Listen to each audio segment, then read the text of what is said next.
Good afternoon, everyone. It's a pleasure to see you all. I know there's a lot of wisdom that has been shared in this space so far, yes? Can we give a hand for all the panelists and all the people that are doing their work?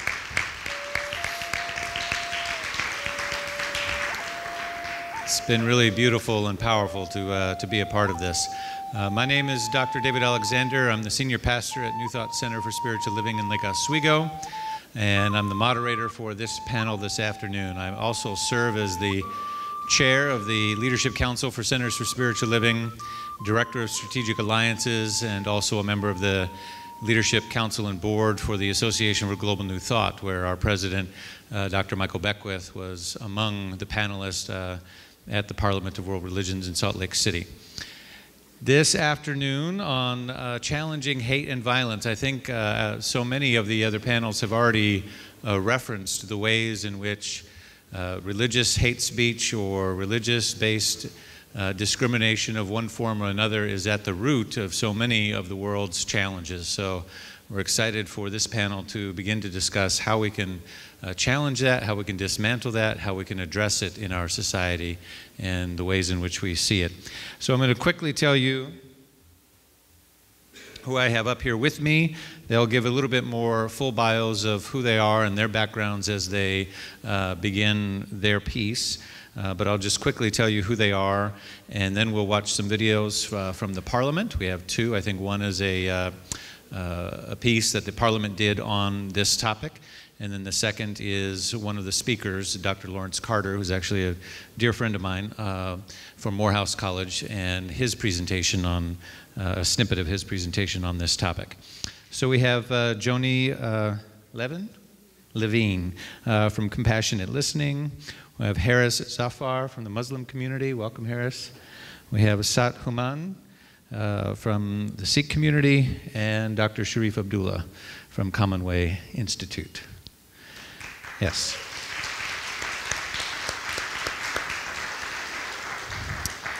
So again, you'll hear more about the background of each of these wonderful individuals as they present in that order right after these short videos. Look around. There are more than 50 armed conflicts being waged across the world, an incalculable number of hate crimes, and an overwhelming amount of hate speech. Over 60 million refugees have fled the terrors of war to neighboring countries, in an ongoing human tragedy that shows no signs of abating. Physicians for Social Responsibility, a Nobel Peace Prize-winning organization, estimates that in just the last few years, 5 countries have been destroyed by conflict. Peaceful members of ethnic and cultural groups are ridiculed and persecuted for simply being who they are. Religion is often blamed. And yes, religion has played a role in creating these conflicts. Extremists everywhere have distorted its teachings to justify their acts of terror. The media, professors, and powerful individuals often suggest that religion is the villain. But religion and faith are also leading a movement to resolve these conflicts. Humanity's ability to be compassionate and loving is greatly underestimated, and these attributes are strengthened by religious values across the world. By focusing our efforts on the positive side of human nature, our compassion and selflessness, we can begin to bring these conflicts to an end. It is the part of our nature that searches for justice and peace among those who would otherwise be our foes, that protects those who cannot protect themselves, and will not stand idle and watch what we love die. It is the part of our nature that seeks the truth and recognizes that religion can bring us closer to what we all strive and yearn for: a more just and peaceful world. Look around. Around you today are some of the smartest and most compassionate people in the world. Together, we can create a more just and peaceful world.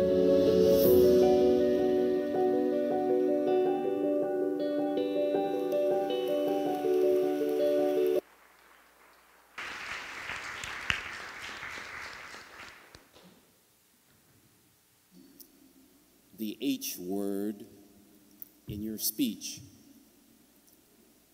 or consciousness toward another person, you are not free. And if you express the H word in private, remember that the right to privacy does not include the right to hypocrisy. I'm speaking about H-A-T-E. Don't say it. Naming it is too easy.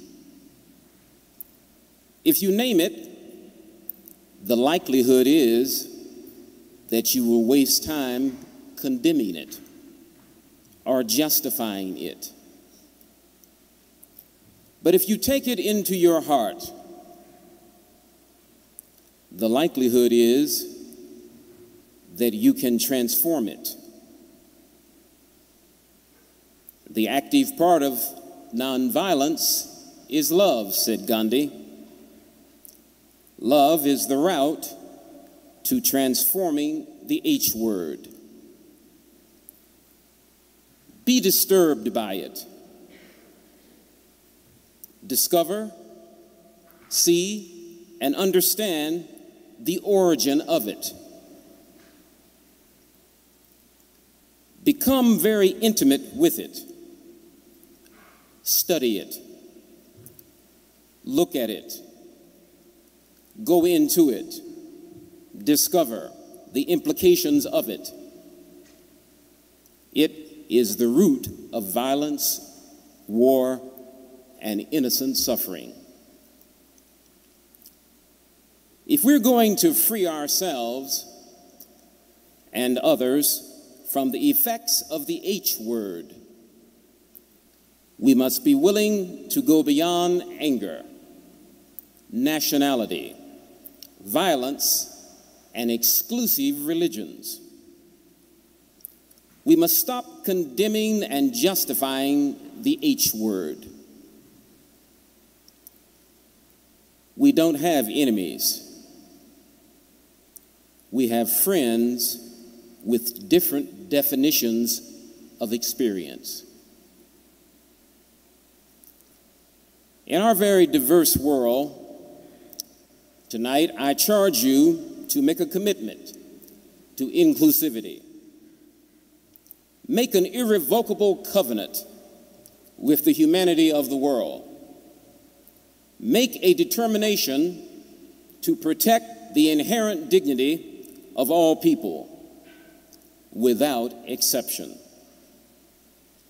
Co-create a dignitarian global society.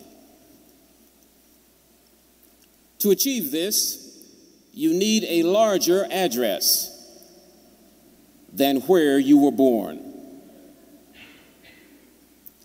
A big vision is required. Hence, I charge you to live in Mahatma Gandhi's global village, in Martin Luther King Jr.'s World House, in Nelson Mandela's International Solidarity of Peace-Loving Nations, in Daisaku Ikeda's Global Commonwealth of Citizens, and in Fethullah Gulen's Global Civilization of Love and Tolerance. I charge you to create a revolution of character and a chain reaction of empowerment on the World Wide Web by expanding your internet friendships across differences. I charge you to collect the emails and names of 5 or more people from different religions at the 2015 Parliament.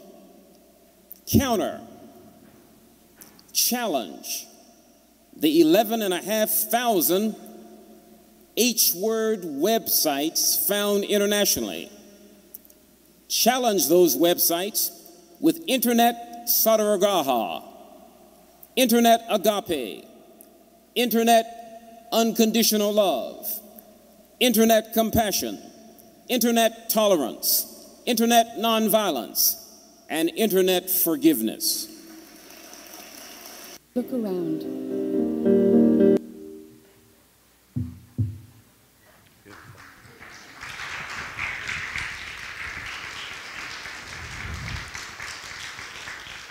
And now we'll hear from our panel on not only this topic, but how to address it. Thank you.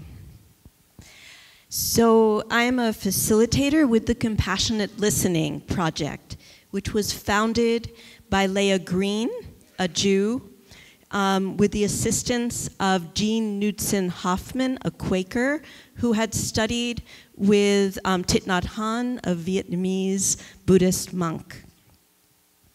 My partner, Yehuda Winter, and I have facilitated trainings in post-genocide Rwanda, in Uganda for the Abyudaya Jewish villages, and numerous basic intensives here in Portland. We taught these skills on the 31st Compassionate Listening Delegation to Israel and Palestine this past November. And developed conversation cafes in the hopes of broadening people's perspectives on this conflict. We're off to Indonesia to present and assist at the Alternatives to Violence Center in Java. And before we leave, we're conducting intensives in New York City and at the Trillium Hollow Co-housing community here in Portland. So let's begin with a heart meditation centered on self-compassion. We cannot truly be compassionate towards others until we can be compassionate towards ourselves. So please settle yourself in your chairs, close your eyes, or lower them in a soft gaze. Gently bring your attention to the interior of your heart. Experience its spaciousness.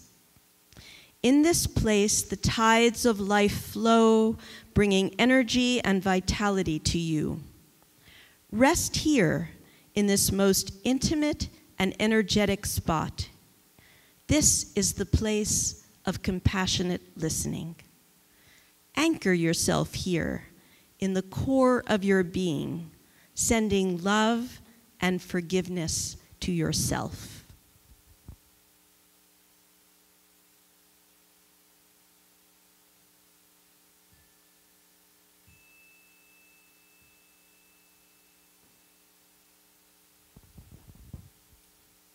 Please now open your eyes, stretch up your arms, silently look around the room, taking in all the amazing people around you, participating together in creating a heart-centered energy field. Feel it. Now put your hands down, please. Positive emotions produce a strong, orderly electromagnetic field and can shift the EM fields of others close by. Meaning, when we are anchored with positive emotions in our heart, our feelings are literally contagious. Just giving your heart undivided attention will produce these effects. Monks that daily practice holding compassionate thoughts have the strongest measured EM fields. James Twyman is currently conducting world synchronized meditations using these same principles. So what does this have to do with challenging hate speech and violence? Conflict creates inner wounds that remain unhealed until acknowledged. Unhealed inner wounds can lead to a spiral of ever-worsening problems that can harden into a personal identity story that spawns more hatred and violence. Unhealed inner wounds of both victims and persecutors can become narratives that justify retributory violence, creating a never-ending drama triangle. Hearing each other's stories reveals these unhealed wounds and allows for mutual compassion and understanding. We don't shy away from strong feelings, but rather welcome their honest expression and intensity. We need to stay anchored in our hearts in order to create a safe space in which this can happen. The challenge embedded in this approach is to listen to the other, the enemy, with the same degree of openness, non-judgment, and compassion that we bring to those with whom our sympathies lie. In this context, an enemy is one whose story we have not heard. On the Compassionate Listening delegation to Israel and Palestine this past November, 19 delegates, Jews, Christians, Buddhists, and atheists, met and listened to people on both sides, all of whom had lost family, friends, and neighbors to violence. Some had previously engaged in violent tactics themselves. Most all felt strongly about the futility of violence. People are often surprised to learn that each side's fear competes on a level playing field with the other. Getting to know the other, learning to trust the other, requires meeting the other. For a lot of reasons, that almost never happens these days in that region. Most everyone is traumatized. In challenging times, perhaps the most courageous act is to meet and humanize. On the journey, I kept looking for who might be the Mahatma Gandhi of the conflict. Two people in particular stood out. Jamal Mekbil, a Palestinian member of Roots, a joint Palestinian-Israeli organization based in the West Bank, and Rabbi Arik Asherman, former director of Rabbi for Human Rights. Jamal was arrested by the Israeli military multiple times, tortured and humiliated. In choosing to be a peace activist, in choosing to meet with Israelis, he lost his work and stature in his community. Here's an excerpt from his listening session. I am afraid when I am here now, especially these days. I am afraid, but this does not mean I will close my doors. We continue to try. My courage comes from my pain. I think the pain must push us and teach us to end the conflict. If we know the pain, I think it is easy to find the medicine. Palestinians and the part of my family in Al-Arub refugee camp, they have a lot of pain. Yet Jamal continues to be active. We need to use the pain to charge our batteries. Now, I will not talk about two states or one state or about the borders. I talk about humans, to end the blood, to stop it, our kids, our life. We need to look in the mirror. My mirror is my kids. When I see that my kid is afraid, this is one of the reasons that opens my heart more and more. Rabbi Arik protects Palestinian farmers so they can harvest their olives, has stood in front of bulldozers with Bedouins to prevent house demolitions, and frequently finds himself in court. He speaks of being a new Zionist, one who works to repair the situation Jews have created in Israel. Some words from his transcript. Last week, a Jewish settler tried to stab me 3 times while I was working in the fields. He was only 17. What is this greenhouse that is growing people like this? We are family. We shouldn't be fighting. We are all struggling for the land that Abraham bequeathed us. We should be spending that energy to mirror the integrity and morals that he also bequeathed us. Personally, as a Jew, I feel great shame about Israel's occupation of the West Bank and Gaza. It was difficult to listen to a settler couple who were almost killed when a boulder was thrown at their car window while driving home. I felt my heart harden as I listened to their story. For me, they were the enemy, settlers. I witnessed my own judgments and sought ways to connect. It's all about treating each other as human beings. Let's conclude by entering two abodes of the Buddha, loving kindness and compassion. Please, in silence, face someone near you.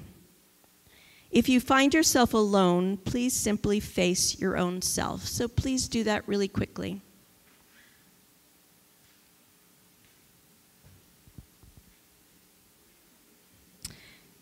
So everyone, once you're facing someone, please close your eyes, breathe, exhaling any tension. Open your eyes in soft focus and look upon your partner's face. If alone, keep your eyes closed. If you feel discomfort, note it with patience and gentleness and come back when you can to regard your partner or yourself. Open your awareness to the gifts and strengths that are in this being. There are behind those eyes unmeasured reserves of courage and intelligence, of patience, endurance, wit, and wisdom. There are gifts there of which even this person is unaware. Consider what these powers could do for the healing of our world if they were to be believed and acted upon. Silently wish this person be free from fear, be released as well from greed, from hatred and confusion, and from the causes of suffering. What you are now experiencing is loving kindness. Close your eyes now, rest into breathing, taking a moment to absorb this awareness. Open your eyes again. If with a partner, look into those same eyes and let yourself become aware of the pain that is there. If alone, focus on your own pain. There are sorrows accumulated in that life, as in all human lives, though you can only guess at them. There are disappointments, losses, and loneliness. There are hurts beyond the telling. Let yourself open to that pain, to hurts that this person may never have told to another human being. You cannot take that pain away, but you can be with it. As you draw upon your capacity to be with your partner's suffering or your own, know that what you are experiencing is compassion. It is very good for the healing of our world. Closing your eyes now, rest into breathing. Take a moment to absorb this awareness.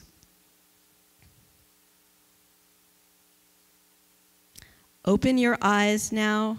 Thank your partner or yourself silently and center yourself, ready for the next speaker.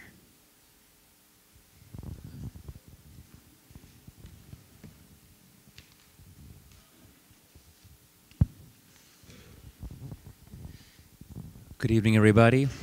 As we all kind of come back to our own realities, I'll introduce myself. My name is Haris Zafar.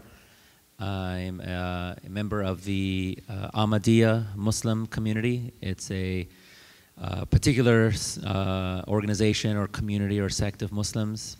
I serve as national spokesperson for this said community. Stands as the oldest and longest lasting Muslim organization in the United States, established back in 1920.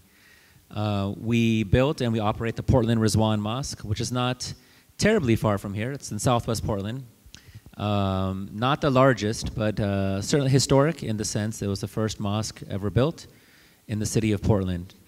And so always have an open door, and hopefully we'll get a chance to meet some of you in the future there as well. It is an honor to be included in this panel, albeit we were just dubbed as the violent and hateful group So thank you to my native friends for that. But the reason why it's so much of an honor to be part of this conversation is because the development of peace has become perhaps the most pressing issue of our time. And that term peace really transcends so many different areas, because fear and disorder have really engulfed the world. Armor and ways of conflict have now become commonplace in different areas of the world and even here in the United States. Violence is used as a way of settling differences. Terrorism is being meted out due to some perverted view of one's faith. Terrorism is being meted out at the claim of fighting terrorism. And ultimately, we as human beings feel a certain sense of discomfort. And that discomfort is really what's brought all of us here together. This uneasiness with what's happening in the world right now. If we felt at ease, we wouldn't feel compelled to be here. Other than, of course, for the delicious food that I'm really looking forward to afterwards. But there would be no compelling matter that's telling us to be here. And ultimately, as human beings, we are hardwired to desire peace, desire comfort, desire ease, as opposed to discomfort, uneasiness, and conflict. We are hardwired to desire that. And in my faith tradition, peace does not simply mean to be at rest. And it does not simply mean to be living in some sorts of compromise with someone else without a perfect understanding of them. That peace, as we understand it, is only to be conceived and to be established with a greater understanding of the Creator, of the divine, and to understand that all creation came from that one single source. To find that ultimate comfort, that sense of belonging in that divine, and knowing that the divine wouldn't have created other people that look different from us, wouldn't have created other people that sound different than us or believe differently than us if there wasn't some ultimate wisdom behind that. So deferring back to this ultimate source of truth, which we would define as different names, whether we refer to this Creator as Allah or as Allah or as Yahweh or any other name that people refer to. Even some people don't like to refer to it as a divine, just a power. Whatever is that ultimate source, knowing that we all find comfort in that same source. And in my tradition, the journey to peace begins with aligning our own personal attributes with the attributes of that ultimate truth. Where in our tradition, God is defined as the most gracious, the most merciful, as the all-loving one, as the best of guides, as the protector, as the forgiver. There are known to be 99 different attributes, and I won't list them all right now, nor will there be a test. But in Islam, we're guided that your inner peace is defined by the extent to which your personal attributes can align with God's attributes. So how forgiving are you? How gracious are you with others? How much mercy do you extend to others? How much do you try to extend your love to others? How much do you try to extend your guidance and your protection to others? That's what inner peace means, is the greater extent to which our own characteristics can align with that of God's. And I think God is ultimately defined alike in pretty much all traditions. We're taught that all traditions have a source to God. All people were sent a messenger. We're taught that even those that are in the deep jungles of Africa and the native populations all over the world have all been sent a messenger. One of my ultimate favorite books was When Nations Gather, a book written by a Muslim defining prophets within the indigenous Native American population here in the United States, claiming that they are indeed prophets of God. And so understanding that God is defined alike in all these different traditions, that God is ultimately universally true, compassionate, merciful, then the power of peace really for us, and the challenge for us to establish peace, is to see in others the same humanity that we see in ourselves. To see that same humanity that we would expect someone to see in our children, or in our parents, or in our loved ones, the same humanity that I see in them. If I cannot see that same level of humanity in others, then there's something inherently wrong with me as an individual. In our tradition being taught that any religion that does not preach universal compassion is no religion. And any human being that does not encompass universal compassion is no human at all. Because that's what defines us and differentiates us from other of God's creatures. That we don't have this instinctive desire to only take care of ourselves. That we have the capacity and we have the instinct of taking care of others as if they are from ourselves. There's even, and within my faith, there's even verses in our scripture.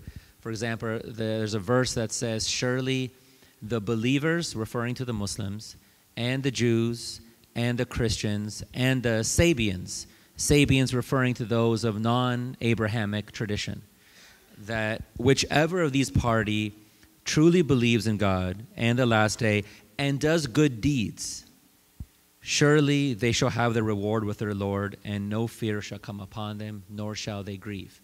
So getting to this point of, we can certainly talk about economic equality, social equality, personal equality, but when we talk about spiritual equality, this is something that's often left in the back burner. To still say that I want to take care of someone else, but ultimately, they're going to hell. Because they're not my religion. And so even if you feel like you have the compassion to take care of someone, but you ultimately have judged them as being spiritually inferior to you. It's something that I see, at least examples in other scriptures, but here, since I'm speaking from the Muslim perspective, of my own scripture telling me to protect myself from that. That all people, as long as they believe, as long as they do good works, that no fear shall come upon them. That ultimately, that they all have the opportunity of being saved by God, even if they don't accept my interpretation of faith. So basically, the point I would drive towards is protecting ourselves from seeing ourselves as being chosen in any way. Whether it's because we own this land, or I believe in this scripture, or I believe in my guy, this prophet. To protect ourselves from feeling as if we're spiritually elevated than others. Because after all, how could you live in peace with someone if you think their God is different from yours? Or if you think their God is not real? Or if they are destined for hell simply because they adhere to a different faith? You cannot truly be at peace and live in peace while in that state of spiritual superiority. And although I'm sure this resonates with everyone here, because clearly you guys are not part of the problem. The images we saw in that video were not being committed by those that would leave their homes on a Sunday afternoon to come be in this auditorium. So the problem we see of violence and hate speech against others is being implemented by the hands of those who don't come to events like this. So our job is to be change agents. Our job is that we are to be those seeds that are dispersed to our own areas of influence, our own circles, and not only plant ourselves in those circles, but then to continually till that soil, to continually water that soil until we nurture this seed and that it blossoms into a garden in our own area around us, so that we don't need to gather here to feel like we're spreading peace and love, that we feel it in our own circles. This is how we end hate speech. This is how we end violence. This is how we end the animosity that people hold towards one another. We have the ability, we have the power to influence that change. As long as we take that responsibility and that commitment upon ourselves as we leave these doors today, to carry this forward so that it doesn't just die here. It takes the courage when I'm in my mosque, when I hear someone say something derogatory or even inflammatory or even just even suspicious about someone of a different faith, a different race, a different gender, a different political association. Having that courage to speak out, to say that I don't think you have the full truth. And I don't think that's what our Creator is calling us towards. That's the power of peace that fosters the type of love and respect in our hearts.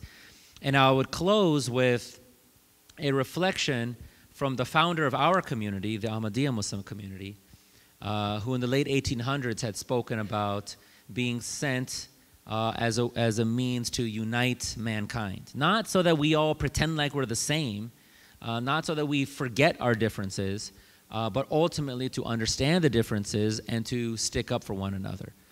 Where he said, we belong to the same denomination of God's species and are referred to as humans. Furthermore, as inhabitants of the same country, we are mutual neighbors.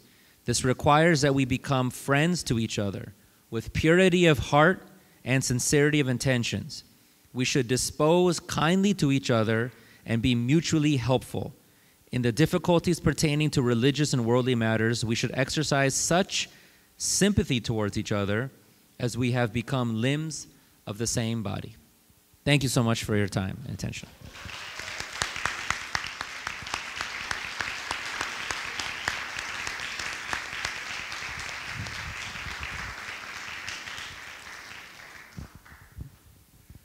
Hard to follow that. I don't think I have to say anything. He said it.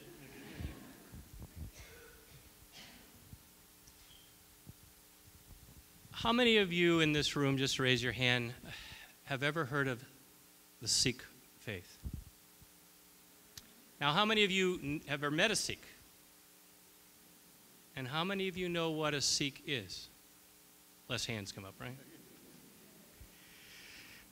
Well, 45 years ago, I didn't either. I didn't. I was in a world religion class in Florida, and I had seen a Sikh, but I didn't know that's what he was. And my world religion professor, an amazing human being, this was not a comparative religion class. This was a world religion class. This was a man who taught this class who was a former Methodist minister. He was no longer a Methodist minister. He was a soul, a man of spirit, seeking to honor all people of spirit. So at the age of 21, I sat in that auditorium that was in the round, and he had 9 screens wrapped around in the room. And as those 9 screens lit up, we experienced each world faith. There was a week when we came to his class, and he also did it with music. So if we were in a Catholic church or in a Catholic form of worship, we felt the presence of that music, the Latin Mass. When we were in a Baptist church, we heard the people praying and singing the hymns and the way they did it in that denomination. When we were in a mosque, and we were in the mosque, we were in Mecca, we felt the presence of the divine. When we were in a Hindu mandir, a Hindu temple, we felt the presence of the divine. And then one week, I saw the 9 screens light up, and I was in the center of the Harimandir Sahib, the Golden Temple in Amritsar. I didn't know at that time that's what it was. I saw the word Sikh on the screen, and I heard the music coming, the sacred music coming from the Gurdwara. I didn't even know what a Gurdwara was. But my heart was open. My spirit was awakened. Later, during the course of that semester, our professor announced that a yogi was coming to our school. He was invited as a guest, and he would be lecturing at 3 o'clock this afternoon, and all of the class, and tell your friends to go and hear this yogi speak. So I went. And I had been studying a form of yoga since August, and it was now November. And it turns out it was the yoga that this yogi taught. I didn't know. All I heard was his name was Yogi. And he didn't play for the Yankees. And so I sat there and I listened to this booming voice coming from this great teacher. And then I was invited by one of my fellow students in the college to come to her home and meet the yogi and have dinner with him. And then later that night we would come back to the college and he would teach a class to us. I'll never forget that night. I'll never forget that experience of sitting with this incredibly quiet, humble man who had the projection of a lion. He was so powerful, yet so contained. I went to his class that night, and I breathed for the first time. I mean, I had been doing this form of yoga, but with him, it felt totally more expensive. So I want to ask you to sit up straight, and I'm going to give you just a simple, we're going to have an experience. The first mantra that I learned from this teacher was the word Sat. It's from the language of the Sikhs. It's Gurmukhi. It's from the scripture. Sat means truth. It's also Sanskrit. Sat means truth. Not sat, not sat, sat. Okay, you say sat. Okay, and then another word was part of the mantra was nam. Does that word sound familiar to you in English? Nam? What is your nam? Right? That's where we get the word from. The Sanskrit nam means identity. So what is your identity? What is my identity? Sat, truth. So how do we discover what is the most universal thing that all of us are doing right now? Because our minds are wandering, our minds are remembering things. Did I lock the door? Oh, I hope the food is good tonight. Oh, I've never had Indian food. I hope it's not too spicy. I mean, all of those things are happening. Oh, why do I have to cover my head? But now, the one thing that universally unites us is our breath. The Latin word for breath is spiritus. Spirit. So let us sit still and close our eyes. And I want you to inhale through your nostrils and exhale through your nostrils. Just inhale. But as you're inhaling, as your eyes are closed, again, go to your heart center and say in your mind, Sat, as you inhale. Inhale. And as you exhale, Nam. Now inhale again. I mean, really inhale. And then exhale. Inhale one more time. Hold the breath. And exhale. Nam. We are one spirit. We are one truth. Our identity is truth.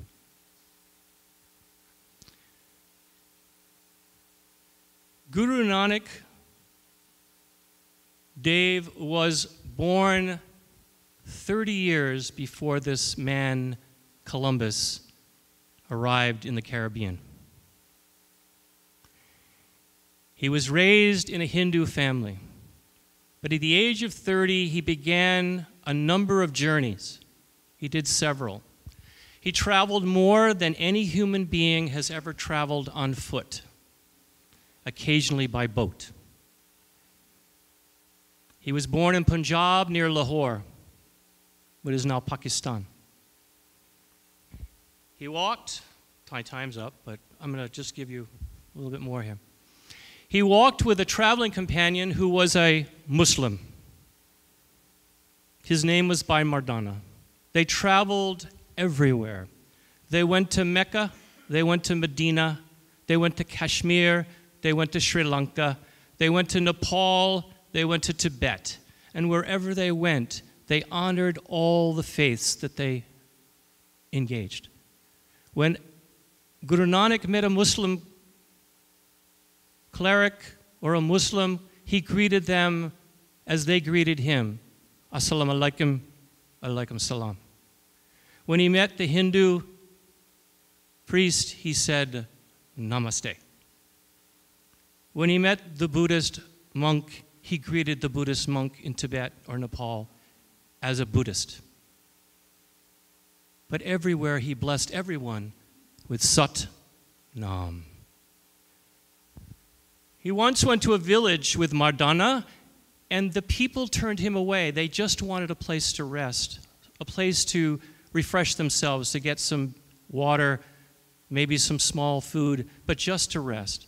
And the people pushed them out and said, leave this place, we don't want you here. So Guru Nanak said, come Mardana, we will go to the next village. They went to the next village, and the people welcomed them with hospitality. Their hearts were open, and they welcomed them. And they were bedded down for the night. And when they awoke, they had some food. And then as Guru Nanak left, he said to the divine, may these people scatter. May they not remain here. May they leave this place.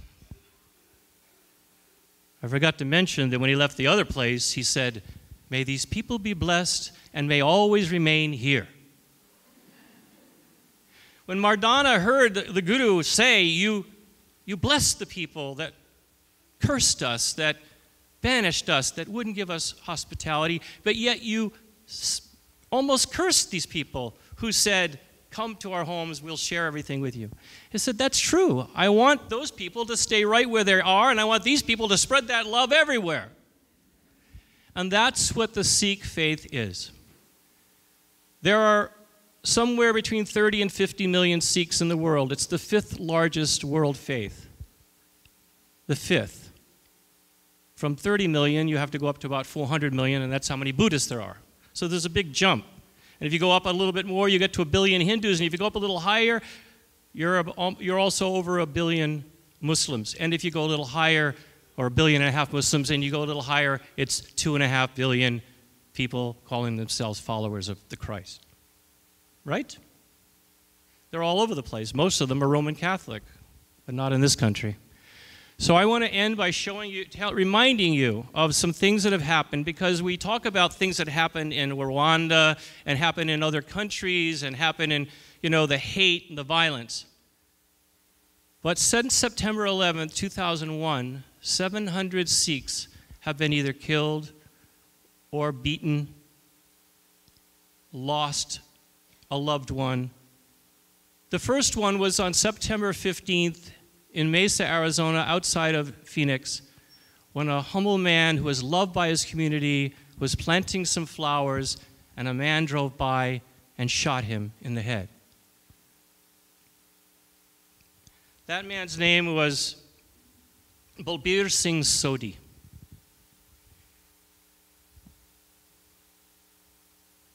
A year later, in Daly City, California, Balbir Singh Sodhi's brother, a taxi cab driver in Daly City, California, was also murdered. Imagine that. 2 brothers.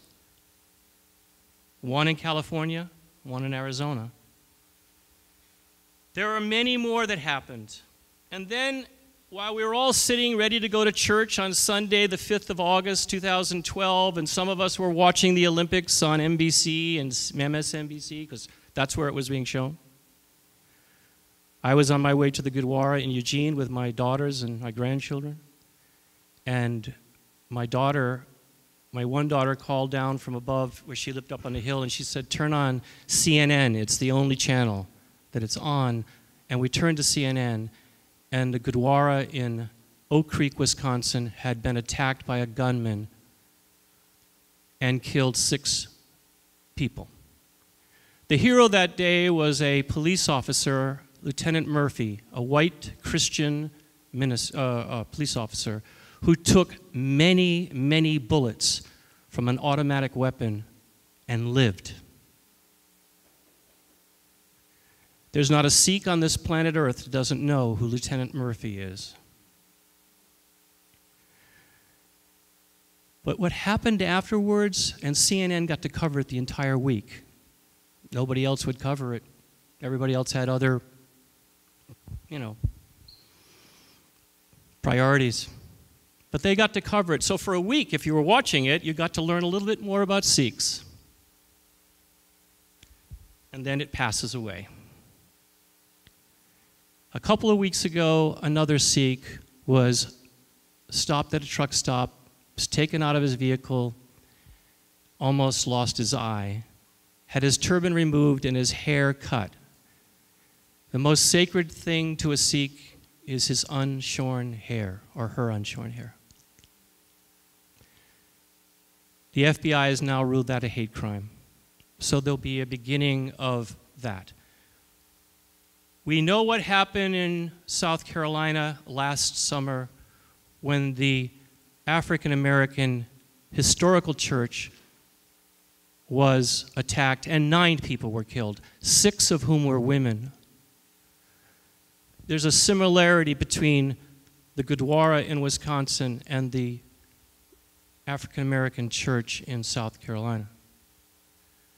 The similarity is not that all those people were murdered by a white man who called himself a Christian.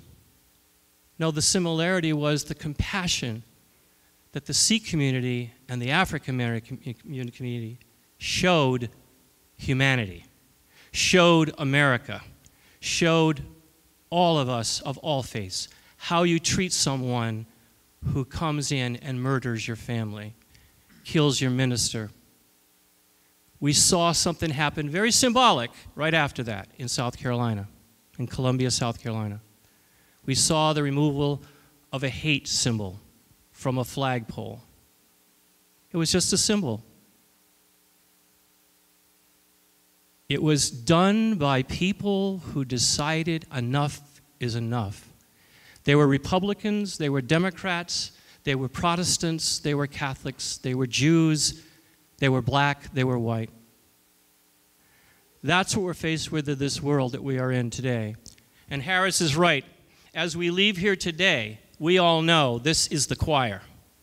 The choir needs to go forth, as Guru Nanak said to that community, scatter around this land and spread that love, spread that kindness.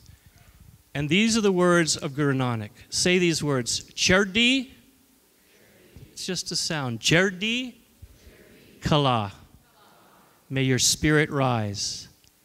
And as that yogi said so long ago, that teacher I met in 1971, if you can't see God in all, you can't see God. Thank you.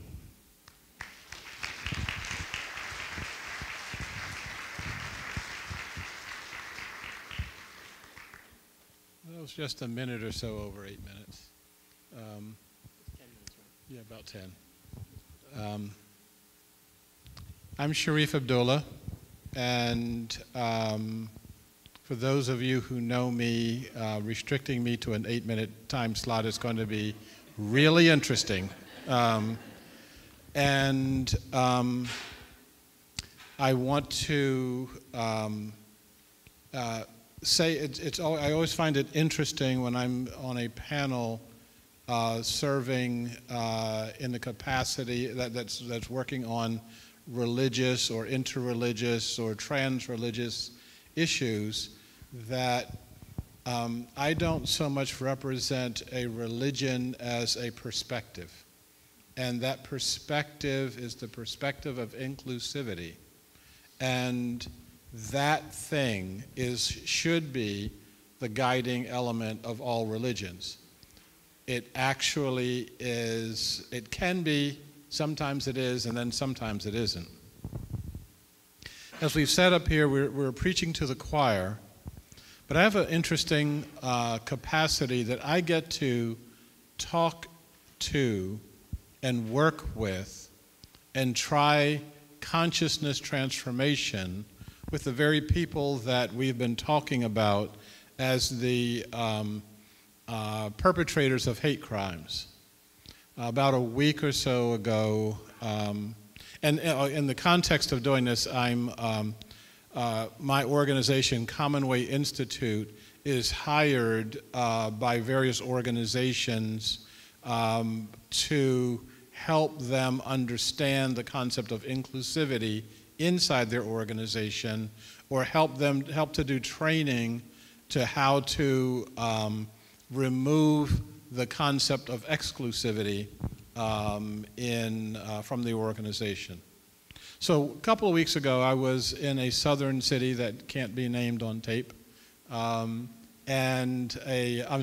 Oregon city, and I was hired by the city because their city workers had been documented with amazingly hateful speech towards different people of different ethnicities, specifically Mexicans, and people of different religions, specifically Muslims. And I'm working with them, and this is not the first time I'm working with them. And I'm working in a room with 60 predominantly men, predominantly overwhelmingly white, and I can guarantee you there's not one Hillary Clinton voter in that room. And I'm working on the concept of inclusivity and how they just simply can't do the things that they've been doing. And I was confronted by one of the guys, and he was struggling. You could see him struggling with the concept. And he just said to me, he said, "Why can't I say this? Why can't I do this? How come this is not the truth?" He doesn't know that a Harris Zafar exists. The only thing he knows about Muslims is what he was told by the news media, and those are the people who throw bombs and kill children. And if that's all you know, then why not have this attitude? And so I want us to be careful in throwing around this term called hate crimes, because it really is a matter of your consciousness and a matter of perspective. So as in the cleanup seat on the panel, I get to answer a question that we should have asked earlier on, which is, what is a hate crime? Now, if you follow the federal government guidelines, definitions, you know that there are certain protected classifications of people, and saying things that disparage or taking acts that injure or kill people in those particular classes of people is a hate crime. And I think that a hate crime is a lot more simple and a lot more pervasive than that. A hate crime is simply the opposite of inclusivity. A hate crime is when you other anyone else.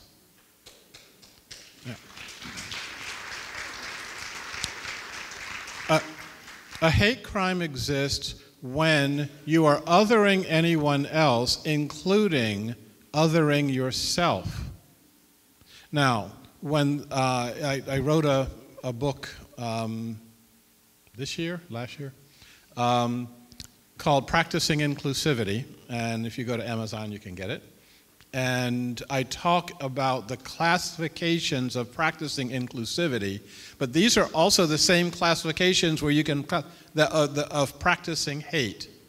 You can practice hate with yourself. And how many of us know people who hate themselves? How many of us in this room have practiced hate toward ourselves? Okay, who have judged ourselves as being wrong or bad or deficient in some way. We can practice inclusivity, but we also can practice hate with our intimates, with our husbands, our wives, with our children. Andrew Young was asked during the heyday of the civil rights movement how he can be nonviolent to the Ku Klux Klan. And he thought about it and he said, practicing nonviolence with the Ku Klux Klan is easy. I don't know if I can practice nonviolence with my children. Okay? So the third level is is inclusivity with the other, or hatred to the other. And that's the place that we tend to focus on. But I would say if you don't get to these other levels first, including that hatred of yourself, you can't get to the point where you're practicing inclusivity with the other. So what's the path that ends the hate crimes? What's the path that actually can end that violence? That path is the path of transformation and the path of metamorphosis. And I think this is something that we talk about, but unless you do the deep work that we do in our Common Way sessions, you don't get to the root of our society is not changing, it is transforming. And just as a caterpillar is an eating machine that eats and eats and eats as much as it's possible, and when it gets its call, attaches its butt to a twig, turns into a chrysalis, and out pops something completely different. Many of us, and I would be challenging my fellow panelists on from the climate change panel when they're talking about dealing with the effects of climate change, how many of them in their minds were seeing a fundamentally different society? Or how many of them saw the existing society as doing the things that we're normally doing, but we're driving Priuses? Okay? So this issue of metamorphosis, of getting one with that metamorphosis. My Native American friends were talking about decolonization, but in order to decolonize this society, you're basically going to have a completely different society. And so that place of decolonization starts with me. It starts with each of you. Generally, when we talk about climate change or we talk about getting rid of hate crimes, etc., we're looking at everybody else. We want them to change. I'm okay. We're okay. Yeah. And so the challenge that we've got, if we're going to stop the violence and stop the hate crimes, is to go down that path of transformation and to envision a fundamentally different society, and then to start working on that fundamentally different society. I'll say this, I'm doing well here, and I'm going to end in a minute or so. What does religion have to do with hate crimes? Well, first of all, religions are the perpetrators of hate crimes. Second of all, religions are and can be the solution to the hate crimes. We're wielding a two-edged sword. And the question is whether or not we are going to either be a bastion of inclusivity or a bastion of exclusivity. Whether or not we're going to own our own past and own the past of our organizations, steeped in blood, steeped in hatred? Or are we going to sweep all that under the rug and say, oh, everything is just wonderful and America's number one? Are we going to envision a collective future, and a future that exists for all of us, and so that our spiritual expression is more than what Zafar was saying, hi, how are you doing, and you're going to go to hell, okay? That what we have to do is look at what that means and how that means it. That visioning process starts with you, it starts with your spiritual values, and it starts with us being able to let go of the status quo and embrace a completely different reality. And needless to say, I got a lot more to say, but I'm going to stop right there.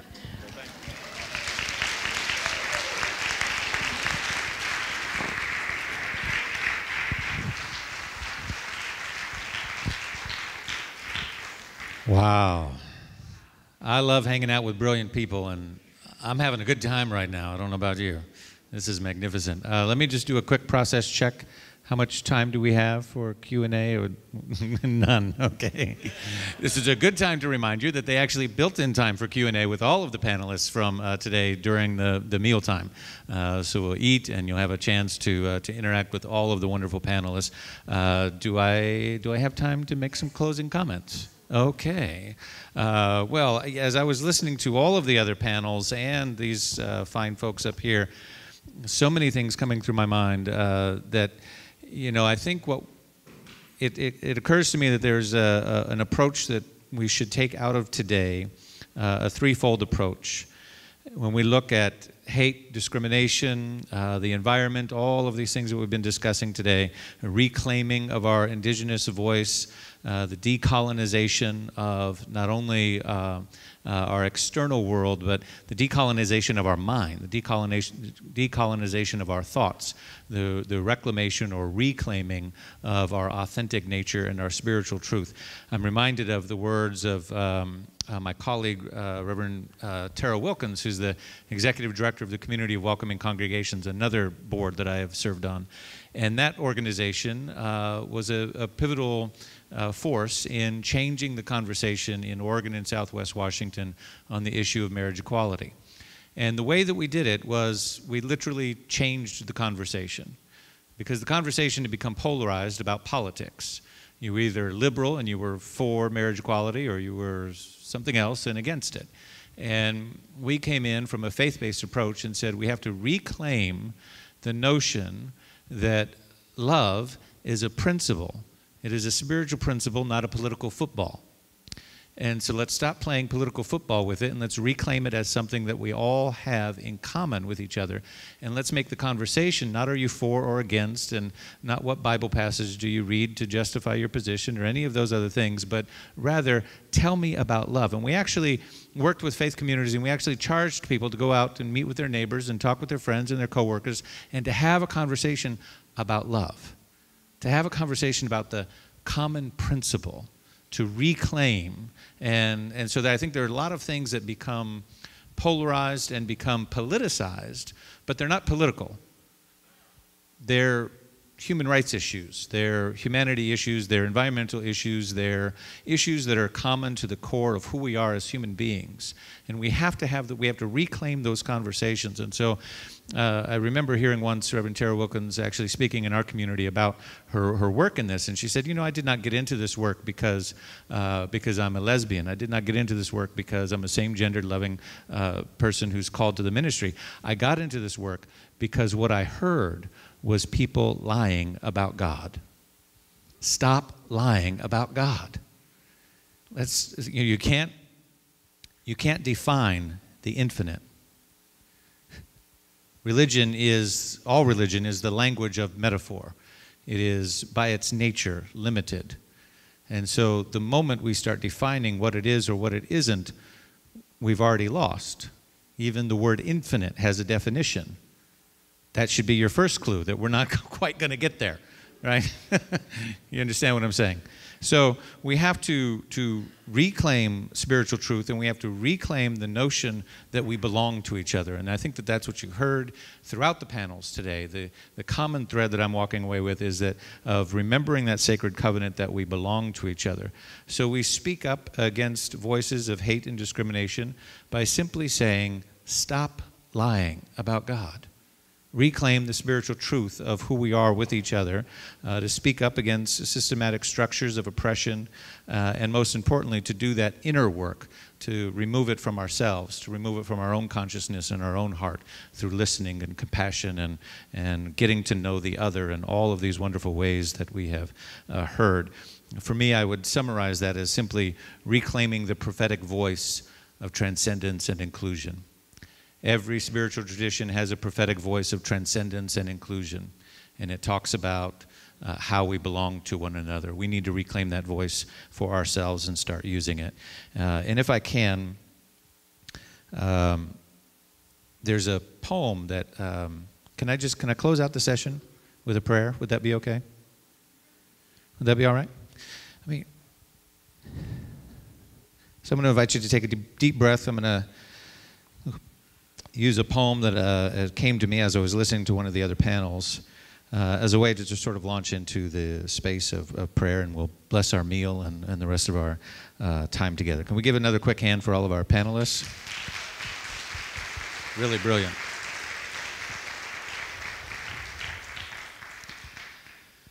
So I invite you to take a deep breath. Turn within.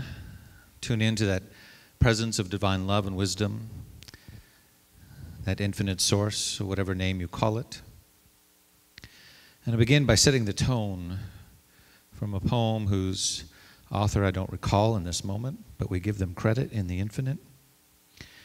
And it says this: 6 people trapped by happenstance in black and bitter cold. Each one held a stick of wood, or so the story is told. Their dying fire in need of logs, the first man held his back, for on the faces around the fire, he noticed that one was black. The next man looked round the group and saw not one from his church, and could not bring himself to give the fire his stick of birch. The next man sat in tattered clothes and gave his coat a hitch. Why should his stick be put to use to warm the idle rich? The rich man sat and looked around and thought of the wealth that he had in store, and how he could keep what he had earned from the lazy and shiftless poor. The next man gave only to those who gave, was how he played the game. And the black man's face bespoke of revenge as the fire passed from sight, for all he saw in his stick of wood was a chance to spite the white. The logs held tight in death's still hands was proof of human sin. They did not die from the cold without. They died from the cold within. And so tonight, what I know about this body of people, what I know about this wisdom that has been spoken in this place, is the fire of compassion, the fire of love, the fire of our common humanity, our common connection, has been stoked and fueled by our connection, by our willingness to listen to the voices of the other, by our willingness to open up and to see and to feel and to sense that common thread of truth. And tonight that fire burns brightly, and it is now our task to go and give this flame to another, to pass it on through our voices, through our presence in our workplaces, in our families, in our communities, and together to continue the fire going, the fire that cannot be put out by any hate or speech, cannot be put out by any voice of discrimination or otherness. The fire and that flame that is eternal, that is found in every truth, in every religion, in every temple, in every mosque, in every synagogue, in every place of worship, wherever 2 or more are gathered together, seeking sincerely the divine and the transcendent. And so I simply affirm and know that that activity is taking place in your heart and my heart. And that while we are the choir, we are a strong choir. and the principle of love cannot be put out by the politics of hate. We know this, we practice this, and we allow this to be our presence in the community and expect a transformation, a radical transformation of the world in which we live. We do not seek to change the world, we seek to reveal the world that we know is possible for ourselves and for our children and for our grandchildren and for 7 generations down the line. This I affirm and know. And in that affirmation, I bless the food, I bless the sacredness of our time together and the music and the rest of our conversation and connection in this great space. And I simply let it go and allow it to be. Amen, Amin, Allah, Ashe. And so it is.